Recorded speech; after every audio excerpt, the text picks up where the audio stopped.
Production Possibilities Frontier. The Production Possibilities model shows the opportunity cost of an action. Models are a simplified version of the reality, so we will make some adjustments here to simplify the real world. Here are the assumptions. We only have two goods produced in an economy. Resources are fixed, resources are fully employed, and technology is unchanged. The Production Possibilities model shows us the maximum combination of two goods that can be produced given resources and technology. Let's now explain this model using an example. Let's assume an economy produces only computers and movies.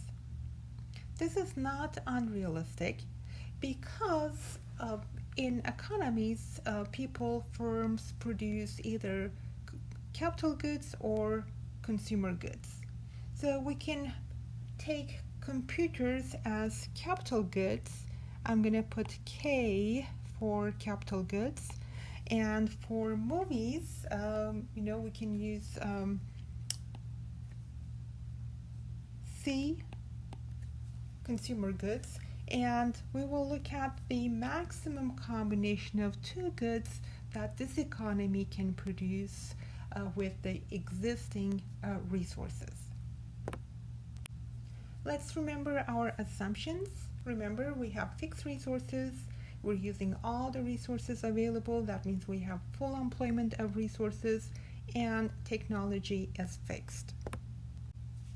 Let's first assume that we're using all the resources to produce computers.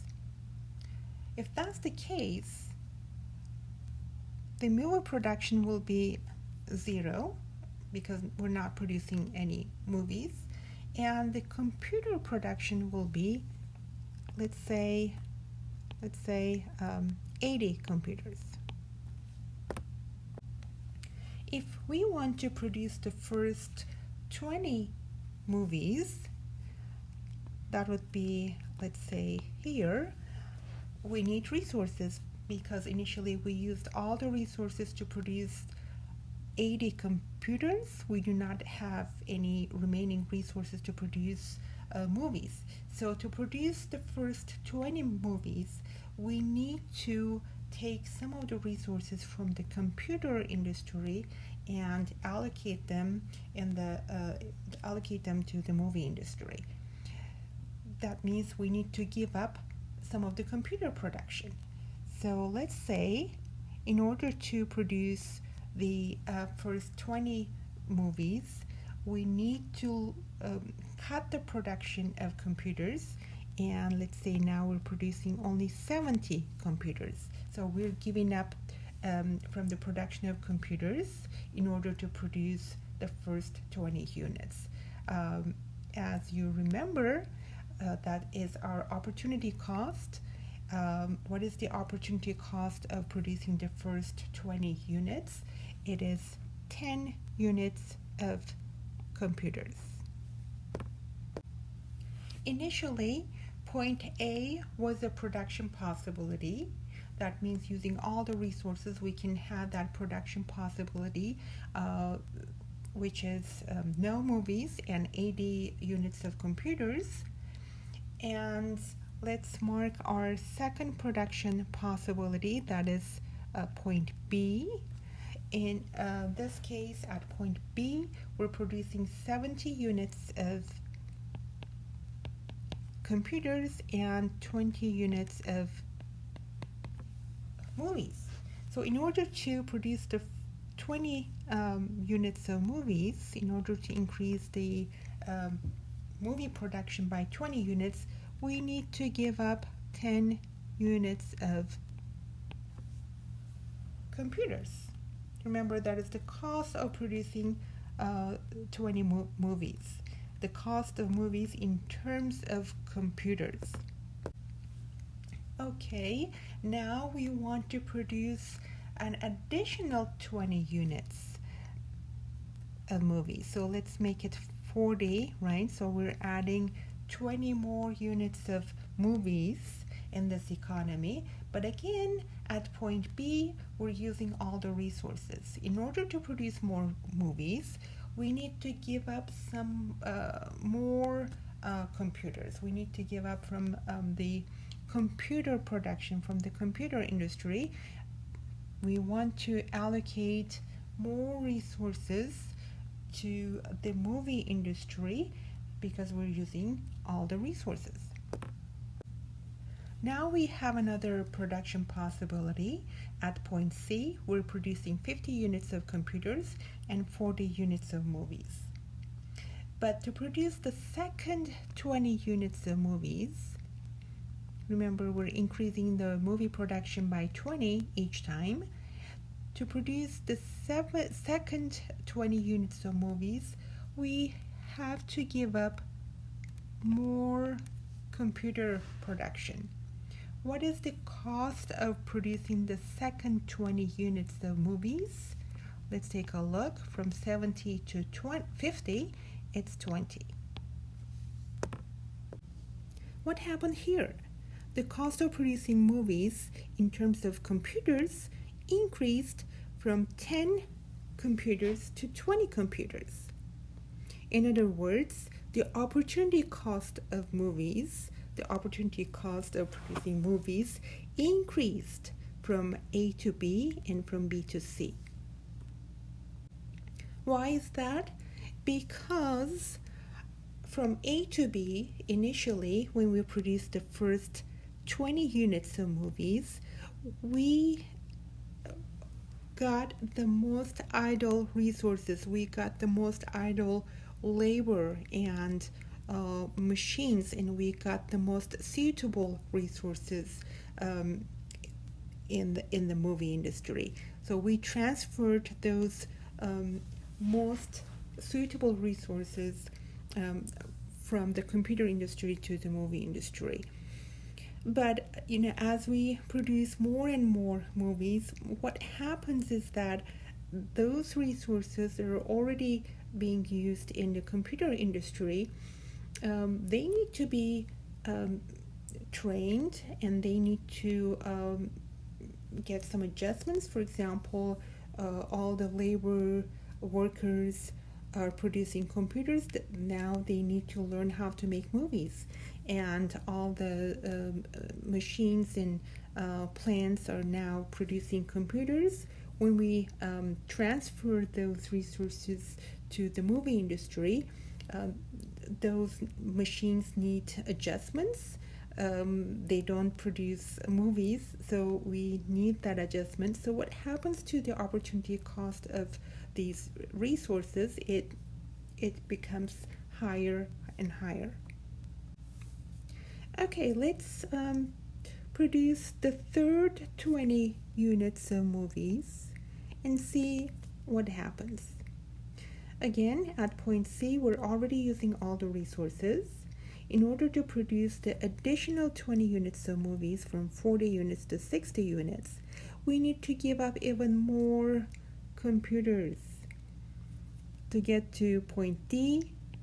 All right, so we need to increase the movie production by another 20 units. To be able to do that, we need to maybe give up all the computer production.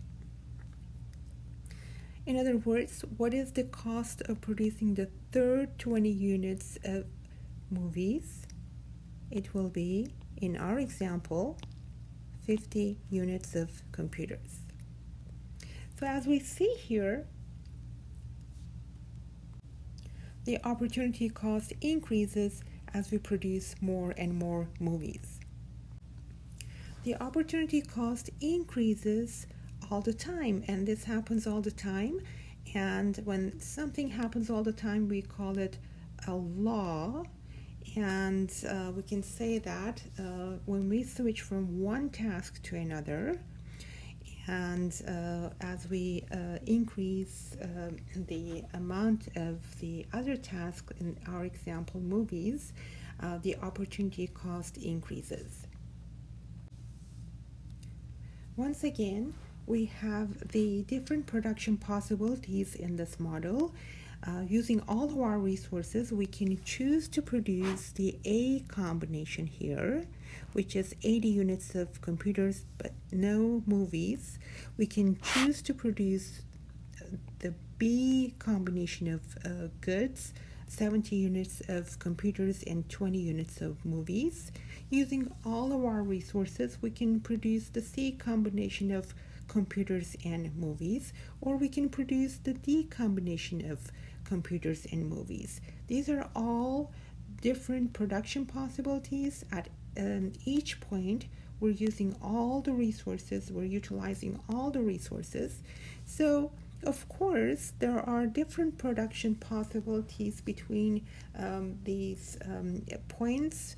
So I just want to combine all these points now, because there are some other points, and we get this line which is kind of bowed out. It's not a straight line because of the increasing opportunity cost. So what is that orange line? We call it the production possibilities curve. Let's put that here, production possibilities curve. And that tells us the maximum combination of two goods that can be produced given the economy's resources. So we have A, B, C, D combinations, but again, there are other combinations here in between. So at any point on the production possibility will give the economy's capacity. Given resources, this is the maximum production level that can be produced given the economy's resources. So if we're using all the resources, that means we're achieving the maximum production level. That means we are efficient. We're utilizing all the resources. So any point on the production possibilities curve will be efficient. Points A, B, C, D, and all the other points on the curve are efficient points. So I'm just going to put that here. We have these efficient production here because we're using all the resources. There's no waste. What happens, for example, if the economy operates at a point like, let's say, here? So I'm just going to put that here. So what is the combination here? Maybe 40 units of computers and 10 units of movies. So what can we say about this combination for this economy? Obviously, we're not utilizing all the resources because we have idle resources here. If we use all the resources, we can achieve the higher level of production combination. We can go to either C, or we can go to B, or A, or D, or any point on the production possibilities curve. So a point like, let's say, I is inefficient. So that point is inefficient or underutilized. We're not utilizing all the resources.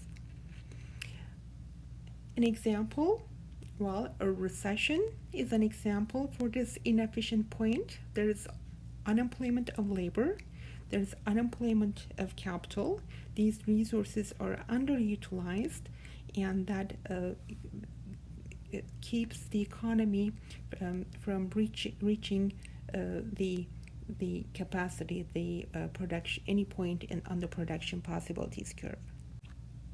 On the other hand, let's pick another point like U. So this combination is 70 units of computers and 60 units of movies. This is outside the production possibilities. This is above the production possibilities curve. with the existing resources, it is not possible to reach this production possibility. We call this point unattainable. Unattainable.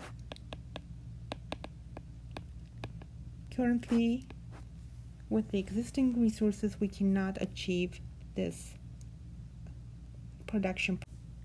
Let's summarize what we explained. Points A, B, C, D, which are on the production possibilities curve, are efficient points because resources are fully employed.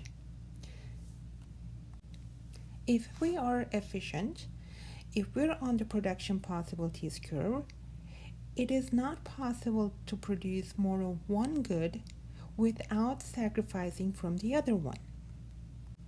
For example, to produce the first 20 units of movies, we need to sacrifice from the computer production. That is efficient. From B to C, again, from one point to another point on the same production possibilities curve, we need, in order to increase the movie production by another 20 units, from 20 units to 40 units. Let's make it here. We want to increase the movie production by another 20 units. We need to give up from the computer production. And finally, to produce another 20 units of movies here, so each time we're increasing the movie production by 20 units, now we still need to give up from the computer production. So we're trying to define efficiency one more time. What is efficiency using this concept? Based on this explanation, how do we define efficiency?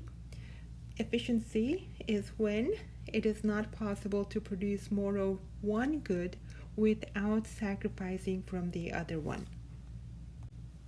If we are at a point like I, inside the production possibilities curve, we are inefficient because it is possible to produce more of these two goods. From I to C, we can produce more of movies and more of computers. If we can do that, we are not efficient because we are not using all the resources. We're underutilizing the resources. That's how we're going to define efficiency. Of course, resources are not always fixed. If we can increase our resources, for example, if we can have better natural resources, if we can have green energy, if we can have better productive natural resources, if we have better educated labor force, if we have better technologies, then our production possibilities will increase. That is shown as a rightward shift in the production possibilities curve. With the increased resources, natural resources, labor, and capital, we can achieve higher production possibilities, and we call this rightward shift in production possibilities curve economic growth. Now we have economic growth in this economy. On the other hand, if our resources decrease, for example, if our natural resources depleted, if labor and capital lost, let's say due to war, then we will see a leftward shift in the production possibilities curve, and we call this economic decline.